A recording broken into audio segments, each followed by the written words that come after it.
हम वही देखते हैं जो हम हैं, और हम वही हैं जो हम देखते हैं। जो हुआ अच्छा हुआ। जो भी हो रहा है वो अच्छा ही हो रहा है, और जो होगा वो भी अच्छा ही होगा। बुरे कर्म करने नहीं पड़ते हो जाते हैं, और अच्छे कर्म होते नहीं करने पड़ते हैं।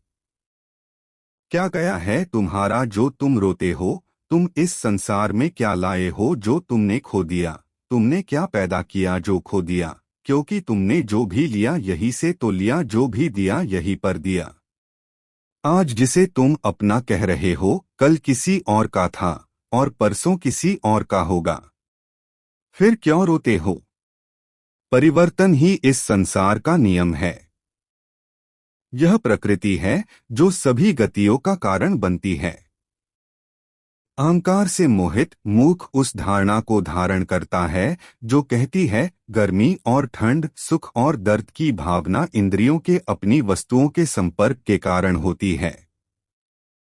वे आते हैं और चले जाते हैं चिरकाल तक।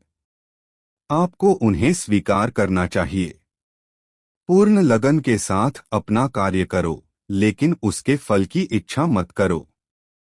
क्योंकि जब आप फल की इच्छा करते हैं तब कहीं न कभी आप अपने कार्य में पूर्ण रूप से समर्पित नहीं हो पाते। गति के लिए चरणों पर ध्यान देना आवश्यक है, किंतु प्रगति के लिए सदैव आचरण पर ही ध्यान देना चाहिए। प्रकृति द्वारा निर्धारित कर्तव्य का पालन करते हुए व्यक्ति ने कोई पाप नहीं किया। जिसका मन उसके वश में नहीं है, उसके लिए उसका मन शत्रु के समान है। वो मूर्ख हैं जो प्रेम को बकवास कहते हैं। प्रेम इस दुनिया की जड़ है जिससे दुनिया बनी है। अपनी इच्छा की शक्ति से अपने आप को नया आकार दें। अपने आप को कभी भी स्वेच्छा से नीचा न होने दें। बुद्धिमान अपनी चेतना को एकीकृत करते हैं और कर्म के फल के प्रति आसक्ति को त्याग देते हैं। मनुष्य अपने विश्वास से निर्मित होता है। जैसा वो विश्वास करता है वैसा वो बन जाता है। कर्म का वास्तविक लक्ष्य आत्मा का ज्ञान है। हम जो कुछ भी हैं वह हमने जो सोचा है उसका परिणाम है। हम अपने विचारों से बने हैं, हम अपने विचारों से ढाले जाते हैं। ऐसा कोई समय नहीं था जब मैं नहीं था, न आप, न ही इनमें से कोई राजा। नहीं कोई भविष्य है जिसमें हम नहीं रहेंगे। अपरिपक्व लोग सोचते हैं कि ज्ञान और क्रिया अलग अलग हैं, लेकिन बुद्धिमान उन्हें एक ही मानते हैं। जिस प्रकार इस शरीर में रहने वाला बचपन, युवावस्था और वृद्धावस्था से गुजरता है, उसी प्रकार मृत्यु के समय वह केवल दूसरे प्रकार के शरीर में प्रवेश करता है। बुद्धिमान इसके बहकावे में नहीं आते।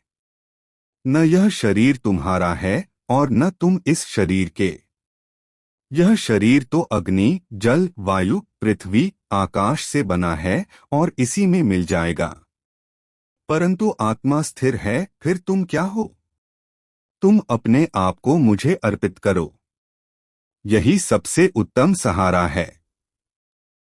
जो इसके सहारे को जानता है वह भय, चिंता, शोक से सर्वदा मुक्त है। जो कर्म में अकर्म देखता है और अकर्म में कर्म देखता है वह चतुर है। इच्छाओं में कमी ही सुख की कुंजी है।